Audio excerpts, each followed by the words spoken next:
Seorang wali mursyid itu dia akan selalu memberikan bimbingan, memberikan petunjuk kepada siapa saja untuk kembali kepada kebenaran, dan akan selalu berlaku adil terhadap siapapun.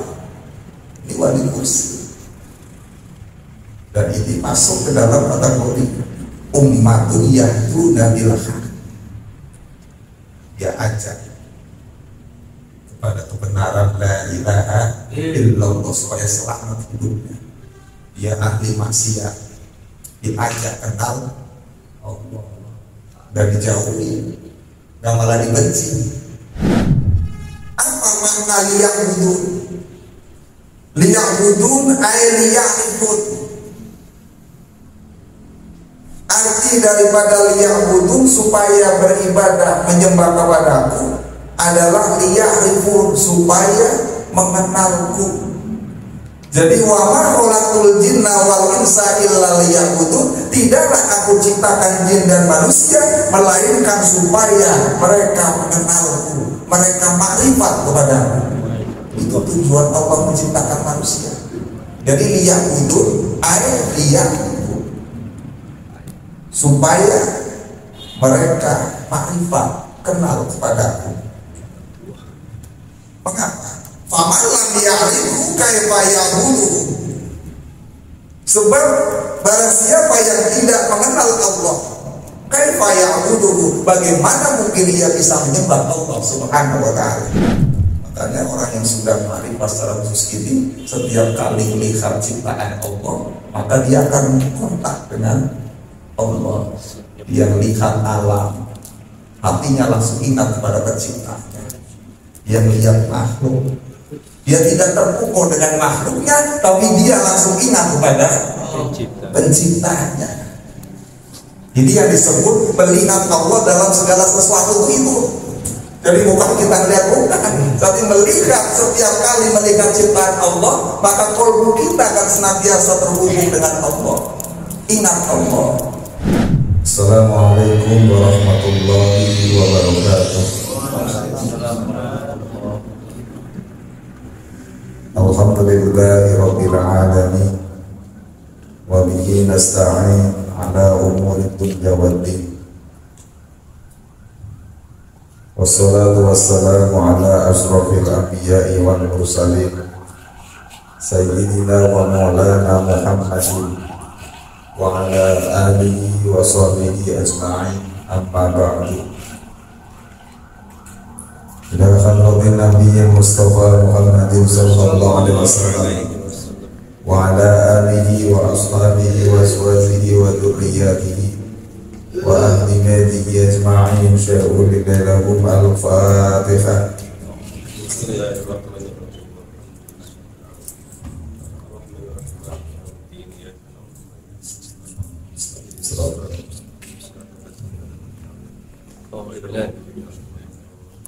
Khususan Hadratul Syekh Ahmad Shahibul Waqtajul Arifin, Al-Fatihah.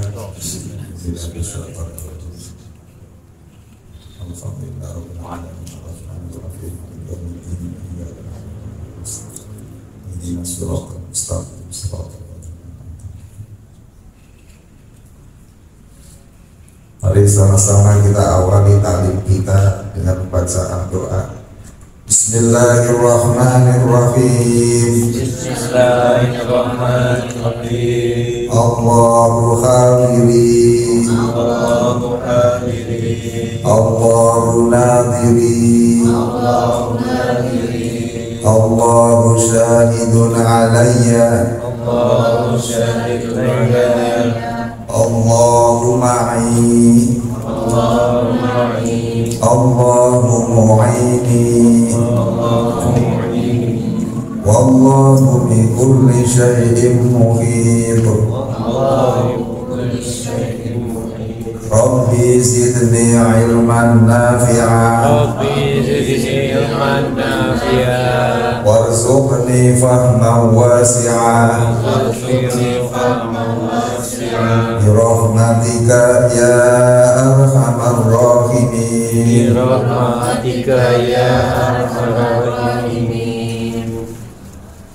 Yang sama-sama kita hormati Bapak Ustadz Ahmad, Bu Hajah Denim serta keluarga besarnya, para asatid, para hujjaj, para sesepuh, Bapak Ibu yang berbahagia. Puji syukur marilah senantiasa kita panjatkan kehadirat Allah Subhanahu wa Ta'ala. Salam sejahtera mudah-mudahan tetap tercurah kepada junjungan kita baginda Nabi besar Muhammad sallallahu alaihi wasallam serta keluarganya, para sahabatnya, serta para aulia Allah, dan juga kepada para pengikutnya dari dahulu sampai sekarang dan pada masa-masa yang akan datang. Bapak Ibu yang berbahagia, kita lanjutkan kaji kita terkait kitab Miftahul Sudur halaman 5 baris kedua dari bawah. Ya,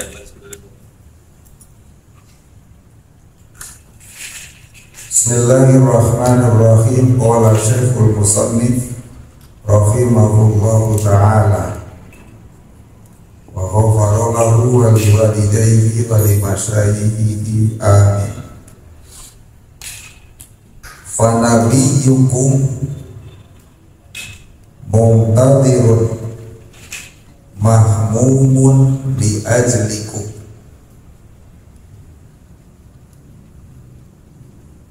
Nabi kalian muntadirun tengah menanti, mahmumun dan bersedih, li ajlikum karena kalian.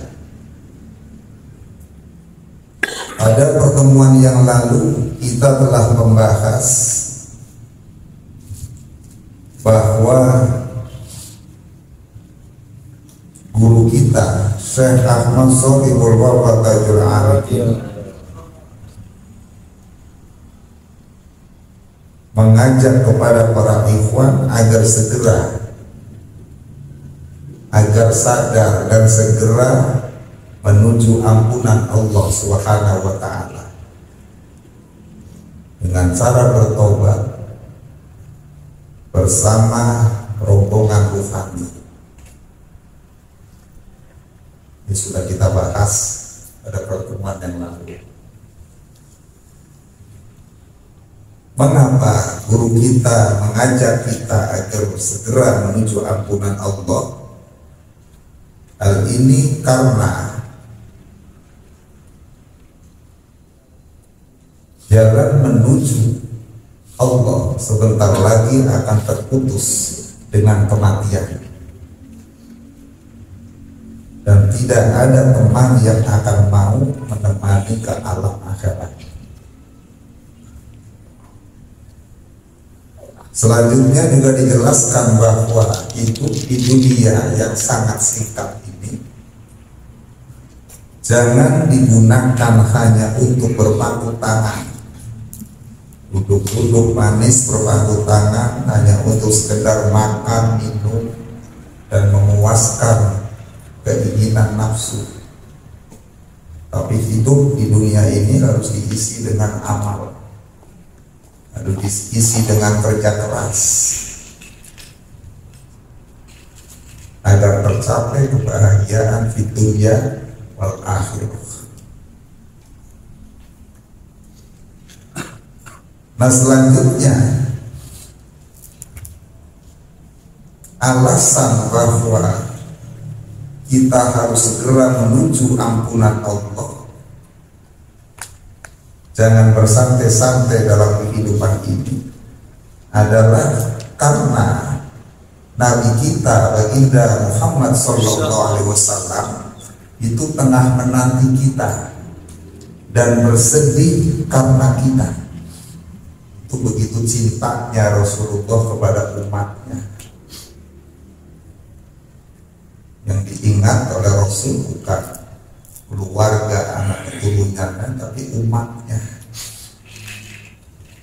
Rasul cinta sama umatnya. Kalau umatnya nggak cinta sama Rasul, umatnya. Sampai Rasul sedang menanti kehadiran kita. Jadi kita ini sedang ditunggu kehadirannya oleh baginda Rasul Sallallahu Alaihi Wasallam. Dan bahkan Rasul sedih dengan kondisi umatnya. Ini orang yang cinta sama umat seperti itu. Begitu pula mursyid kita dan begitu cinta terhadap murid-muridnya. Maka kalau kalimat ini kita tarik dengan kondisi sekarang, mursyid kita pun sedang menanti murid-muridnya dan sedih dengan kondisi murid-muridnya.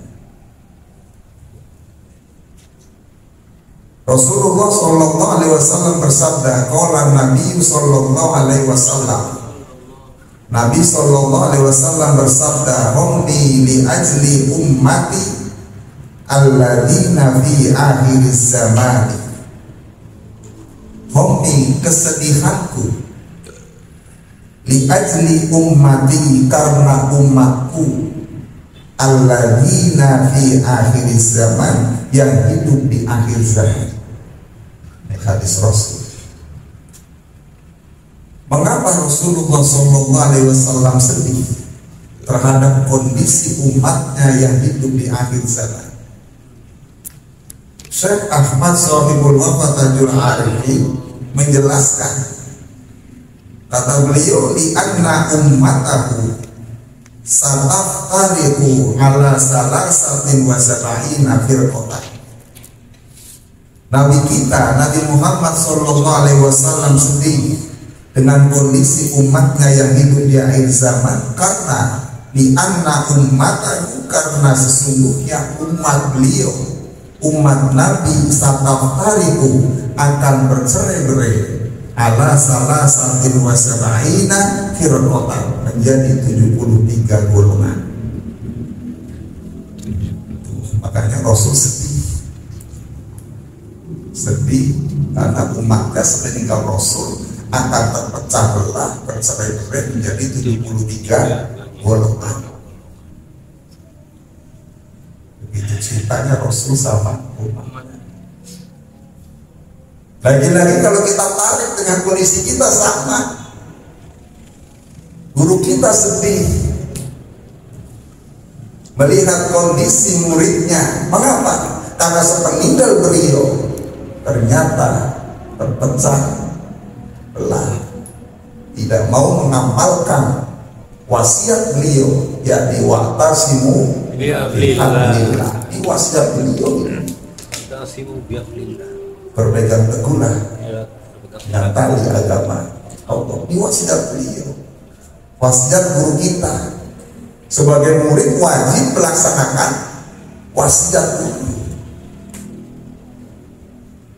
Harusnya kalau kita sebagai murid berpegang teguh terhadap wasiat guru, wa'tasimu bihablillah, maka apapun yang terjadi, hiruk pikuk apapun yang terjadi di dalam PKN Pondok Pesantren Suralaya harus dikembalikan kepada wa'tasimu bihablillah, berpegang teguhlah pada tali agama Allah.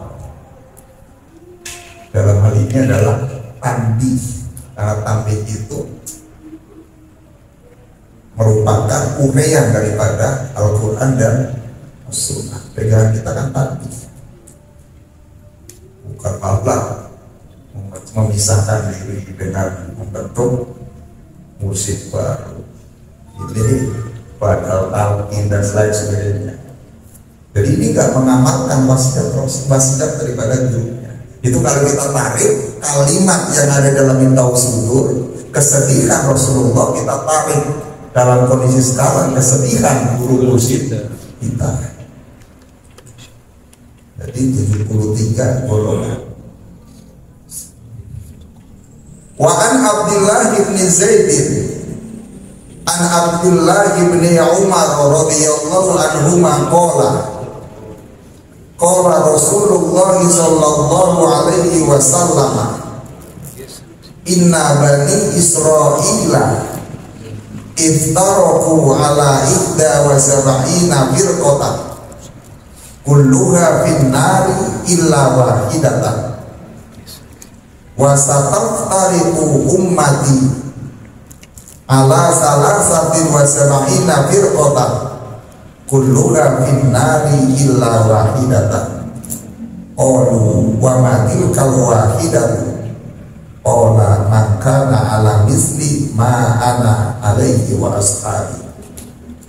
Atau kama qala Nabi sallallahu alaihi wasallam. Jadi dalam sebuah hadis dengan sanad dari Abdullah bin Zaid, dari Abdullah bin Umar, semoga Allah meridhoi keduanya, qala berkata, qala Rasulullah sallallahu alaihi wasallam, Rasulullah sallallahu alaihi wasallam bersabda, inna bani Israila, sesungguhnya bani Israel, iftaraku, akan bercerai-berai ala ihda wa sab'ina firqatan, menjadi 71 golongan. Bani Israel bercerai-berai menjadi 71 golongan.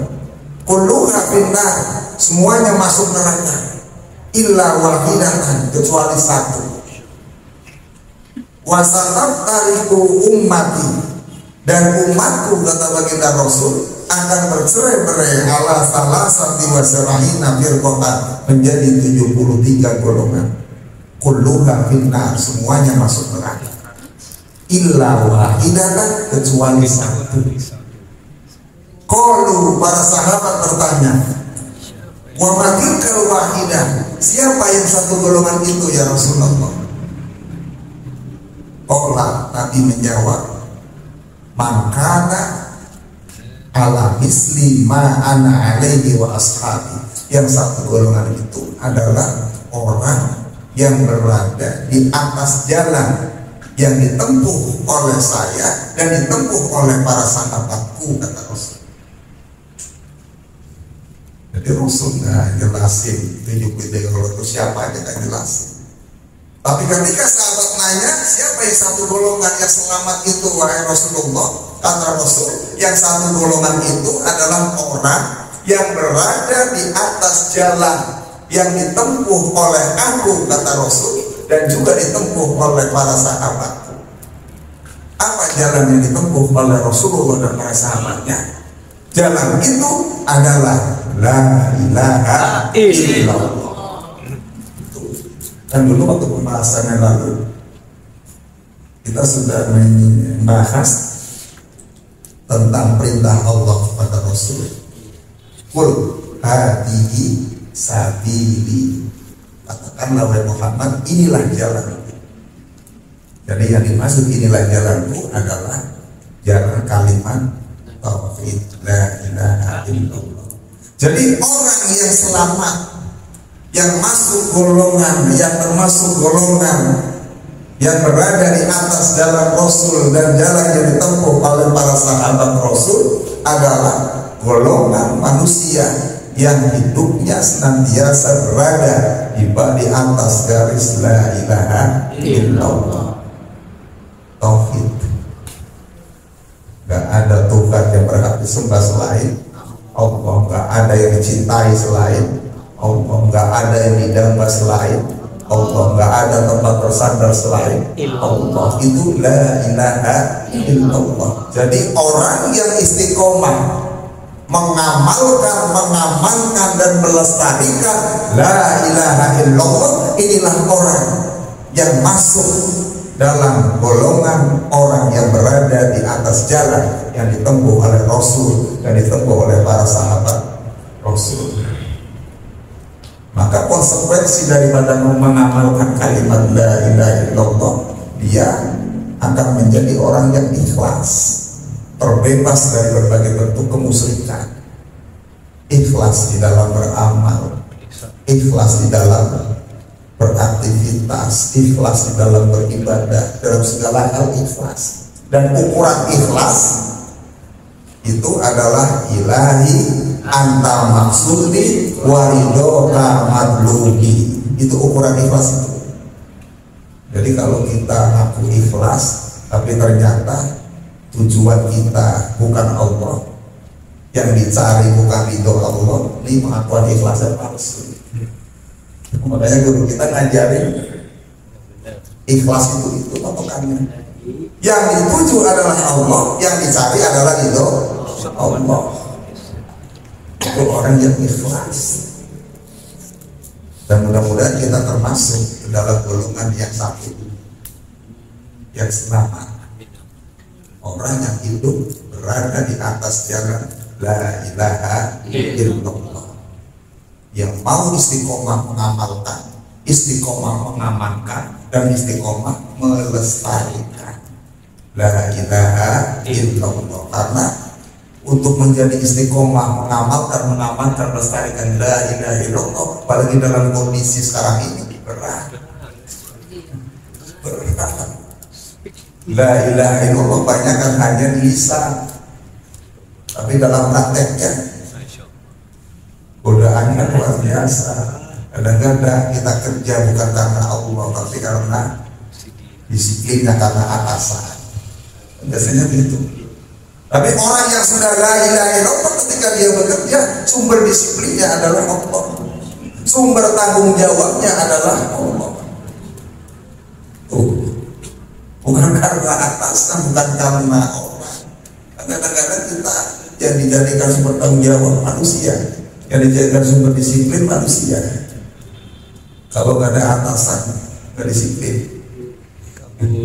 kabur, kerjanya ngobrol. Itu bahasa orang main game.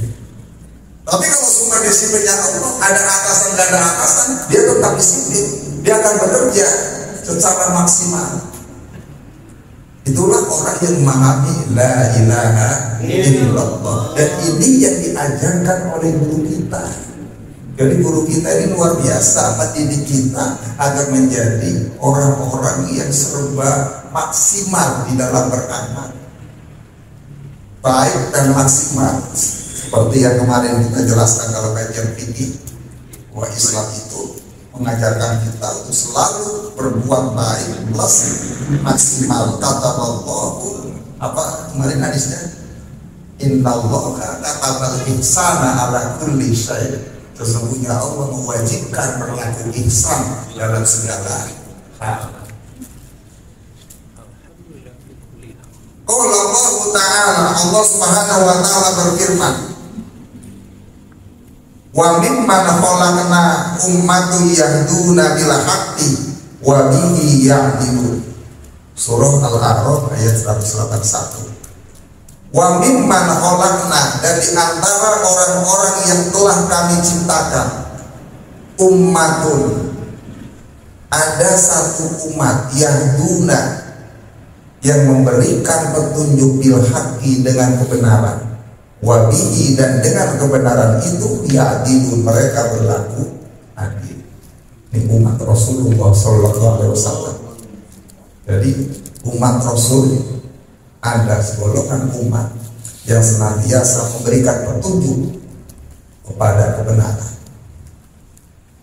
Gak mau ada orang hidupnya terjerembab dalam kesesatan, terjerumus dalam kesesatan, diajak untuk kembali kepada Allah. Ini tipikal umat yang kalau bahasa Al-Quran disebut sudah waliyah mursidah. Seorang wali mursid itu dia akan selalu memberikan bimbingan, memberikan petunjuk kepada siapa saja untuk kembali kepada kebenaran, dan akan selalu berlaku adil terhadap siapapun. Ini wali mursid. Dan ini masuk ke dalam kategori ummatun yahduna bil haqq. Dia ajak kepada kebenaran la ilaha illallah supaya selamat hidupnya. Dia ahli maksiat, diajak kenal Allah dan dijauhi, dan malah dibenci. Sebab ada kan orang yang ada ahli maksiat malah dibenci. Contoh di masyarakat ini ada tukang copet, karena begitu tukang copet itu datang mau masuk masjid, mayoritas orang pasti ngomong saus nanti ada tukang copet, coba periksa dompetnya.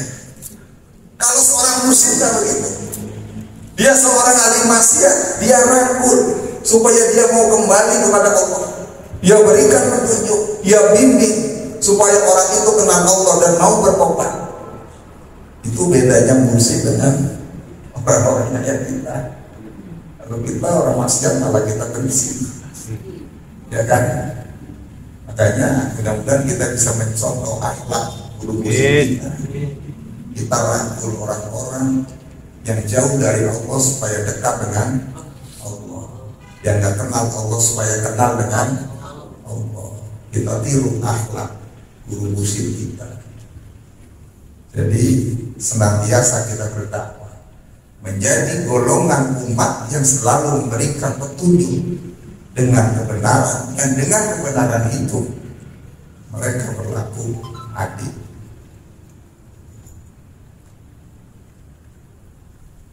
Jam 9:30. Besok ngantor ya. Kita lanjutkan. Wa qala Allah Ta'ala, Allah Subhanahu wa taala berfirman, wa ma khalaqtul jinna wal insa illa liya'budun. Quran surah Ad-Dariyat ayat 56. Dan tidaklah aku ciptakan jin dan manusia melainkan kecuali untuk beribadah kepadaku. Ini tugas manusia. Jadi ada dua amanah yang Allah berikan kepada manusia. Yang pertama amanah pengabdian untuk menghambakan dirinya kepada Allah, yakni ini wa ma khalaqtul jinna wal insa illa liya'budun. Yang kedua amanah untuk menjalankan tugas-tugas kekhalifahan di muka bumi ini. Amanah sebagai khalifah di muka bumi. Itu dua amanah yang harus kita jalani setiap diri kita. Apa makna liya'budun? Liya'budun ay liya'rifun. Arti daripada liya'budun supaya beribadah menyembah kepadaku adalah liya'rifun, supaya mengenalku. Jadi wa ma khalaqtul jinna wal insa illa liya'budun, tidaklah aku ciptakan jin dan manusia melainkan supaya mereka mengenalku, mereka makrifat kepadaku. Itu tujuan Allah menciptakan manusia. Jadi liya'budun ay liya'budun, supaya mereka makrifat, kenal kepadaku. Mengapa? Faman lam ya'rifu kaifa ya'budu. Sebab barang siapa yang tidak mengenal Allah, kaifa ya'budu, bagaimana mungkin ia bisa menyembah Allah Subhanahu wa taala. Makanya tujuan penciptaan manusia adalah untuk makrifat. Bagaimana kita akan beribadah kepada Allah dengan khusyuk, dengan penuh ketaatan kalau kita tidak kenal zat yang kita sembah. Maka awal wajibin alal insani ma'rifatul ilahi bistiqoni. Kata Ibnu Ruslan dalam suratnya, kewajiban pertama bagi setiap manusia adalah mengenal Allah dengan yakin. Ini makrifat. Apa sih makrifat itu? Kan kita kalau berzikir selalu kan berdoa, ilahi anta maksudi warido matlubi aqini mahabbataka wa ma'rifataka. Ya kan, itu kan permohonan kita terus setiap zikir. Mohon supaya dianugerahi mahabbatullah dan ma'rifat kepada Allah. Ma'rifat itu ada dua pengertian. Ada pengertian secara umum, ada pengertian secara khusus. Ma'rifat secara umum adalah al-jazmu, meyakini adanya Allah Subhanahu wa taala. Itu ma'rifat secara umum. Ketika kita meyakini adanya Allah Subhanahu wa taala yang tercantum di dalam kitab-kitab tauhid, sifat 20 yang wajib bagi Allah, mustahilnya 20 dan satu sifat jaiz, kita meyakini itu semua, maka kita sudah makrifat kepada Allah. Tapi makrifat secara umum. Itu ma'rifat secara umum itu kita sudah paham nih, sifat wajib, wujud, idam, baqo, mukhalafatu lil awadis, yaqumu bi nafsihi wahdaniyah, qudrat, iradah, ilmu, ayun, sama, kalam, qadiran, muridan, alim, hafal kan? Ya dulu waktu ngaji kan gitu.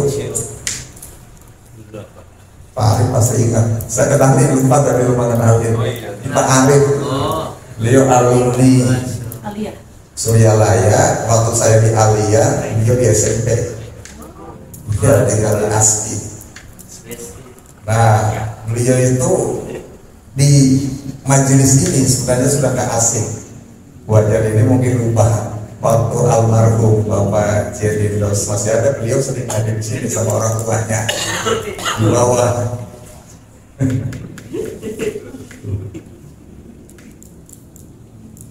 Jadi itu ma'rifat secara umum, meyakini tentang adanya Allah Subhanahu wa Ta'ala, dan kita semua sudah ma'rifat itu, sudah paham wujud, idam, baqo, sudah paham. Apalagi Ustaz Fajar ya pesantrennya puluhan tahun, udah paham itu.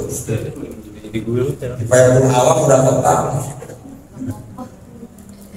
Nah yang kedua adalah pengertian ma'rifat secara khusus. Apa itu ma'rifat secara khusus?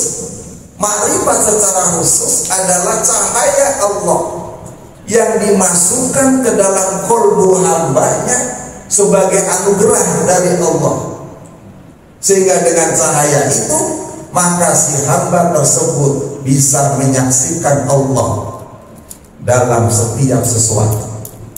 Ini ma'rifat khusus. Cahaya Allah yang dimasukkan ke dalam qalbu hambanya sebagai anugerah dari Allah, yang dengan cahaya itu maka hamba tersebut bisa menyaksikan Allah dalam setiap sesuatu. Ini yang disebut dengan musyahadah. Ini ma'rifat secara khusus, dan ma'rifat inilah yang diajarkan oleh guru kita kepada kita semua, agar kita diberikan oleh Allah cahaya yang menyinari qalbu kita, sehingga dengan cahaya itu maka kita bisa musyahadah kepada Allah, bisa menyaksikan Allah pada setiap sesuatu. Makanya orang yang sudah ma'rifat secara khusus ini, setiap kali melihat ciptaan Allah, maka dia akan kontak dengan Allah. Dia melihat alam, hatinya langsung ingat kepada penciptanya. Dia melihat makhluk, dia tidak terpukul dengan makhluknya, tapi dia langsung ingat kepada penciptanya. Ini yang disebut melihat Allah dalam segala sesuatu itu. Jadi bukan kita lihat bukan, tapi melihat, setiap kali melihat ciptaan Allah, maka qalbu kita akan senantiasa terhubung dengan Allah. Ingat Allah, ingat ciptaan Allah yang begitu indah. Ustaz Fajar, wah ada perempuan indah, ngantri dong, ngantri. ada ukti, bukan mubadir, tapi langsung ingat kepada sang penciptanya. Subhanallah, Allah ciptakan makhluk begitu indahnya. Jadi ingat kepada Allah. Kita tamasya ke gunung, ke laut, kemanapun, begitu melihat keindahan alam, kita langsung tembus qalbu kita kepada Allah. Begitu hebat ciptaan Allah. Setiap apapun kejadian yang kita lihat, senantiasa qalbu kita terhubung dengan Allah. Inilah orang yang sudah ma'rifat, orang yang sudah ma'rifat kepada Allah. Maka untuk bisa mencapai kepada ma'rifat khusus tadi, itu ada caranya, ada prosesnya. Sehingga di dalam kitab ini guru kita menjelaskan, fal ma'rifatu innama tahsulu bi kasfil hijabi an hujubin nafsi an mir'atil qalbi bi tasfiyatika. Ma'rifat itu hanya akan tercapai di kasfil hijabi, dengan menyingkapkan hijab, menyingkapkan tirai penghalang, An-hujubin nafsi, dari hijab-hijab nafsu. An-mir'atil qalbi, dari cermin hati kita sujatiha, dengan cara membersihkannya. Jadi untuk bisa mendapatkan anugerah dari Allah berupa makrifat khusus tadi, maka wadahnya harus dibersihkan. Apa wadah makrifat itu? Adalah qalbu. Qalbu kita harus dibersihkan dari segala macam hijab, segala macam hijab yang bisa mendindingi hati kita, yang bisa mengotori hati kita. Hijab apa? An-hujubin nafsi, hijab-hijab nafsu. Apa itu hijab-hijab nafsu? Sifat-sifat tercela yang melekat pada jiwa kita. Bakhil, hasad, hasud, suudon, hibah, goflah, syahwat, al-hawa, al-laum, suka mencela dan lain sebagainya, suka membuka aib orang lain. Itu sifat-sifat tercela yang harus kita bersihkan di dalam kolbu kita. Nah, kalau kolbu itu sudah bersih dari sifat-sifat tercela yang merupakan hijab-hijab nafsu tadi, maka ibarat cermin, kolbu itu akan mampu menangkap cahaya dari Allah dan akan mampu memantulkan cahaya itu ke sekitarnya. Kolbu itu seperti cermin. Cermin kalau butak kotor terus ditaruh, ada sinar matahari, cerminnya ditaruh, kira-kira bisa memantulkan cahaya matahari? Gak bisa. Ini lagi mati lampu nih, gelap ya, ada matahari, mau nyari sesuatu nih Ustaz Ahmad ke ruangan, ambil cermin, ternyata cerminnya diambil, cerminnya butak, kotor, pantulin dalam sinar matahari. Bisa nggak dia memantulkan sinar matahari, penyinari ruangan? Nggak bisa. Hati manusia pun begitu. Ketika kolbu manusia kotor dengan berbagai macam sifat-sifat tercela tadi, maka dia tidak akan mampu menangkap cahaya dari Allah Subhanahu wa Ta'ala, apalagi mampu memantulkan cahaya Allah. Menangkap cahayanya tidak bisa. Maka ketika hati sudah dibersihkan, sehingga sifat-sifat hijab-hijab tadi itu terangkat, maka dia akan mampu menangkap cahaya Allah dan akan mampu memantulkan cahaya Allah itu kepada sekitarnya. Jadi wadahnya harus dibersihkan. Makanya guru kita selalu istiqomah membersihkan wadahnya agar makrifatnya itu bisa tercapai. Fayaru fiha jamalul kansil mahfiyyi fi sirril qalbi. Kalau kolbu sudah bersih, fayaru, maka ia akan melihat fiha, di dalam cermin kolbu itu, jamalul kansil mahfiyyi, keindahan perbendaharaan yang tersembunyi, segala rahasia yang tersimpan, fi sirri lumbil qalbi, di dalam sir, inti hati. Sir itu lapisan hati paling dalam, hati kita berlapis. Kosrun, sodrun, di dalam sodrun ada kolbun, di dalam kolbun ada fuadun, di dalam fuad ada sakofun, di dalam sakofun ada lubun, di dalam lubun ada sirrun. Ini lapisan hati yang paling dalam. Jadi kita itu dididik dengan zikir jahat dan kofi, itu mampu menembus kepada lapisan hati yang paling dalam yang disebut dengan sir. Maka kalau zikirnya istiqomah, zikir jahatnya istiqomah, zikir kopinya istiqomah, maka bukan hanya kolbu yang bersih, tapi sirnya juga kan bersih, sehingga mampu menangkap cahaya dari Allah Subhanahu wa Ta'ala. Insyaallah dan waktu kita sambung dari jam 10 kurang 15. Kita buka pertanyaan. Mudah-mudahan bermanfaat. Khairul kalam. Assalamualaikum warahmatullahi wabarakatuh. Yuk belajar zikir.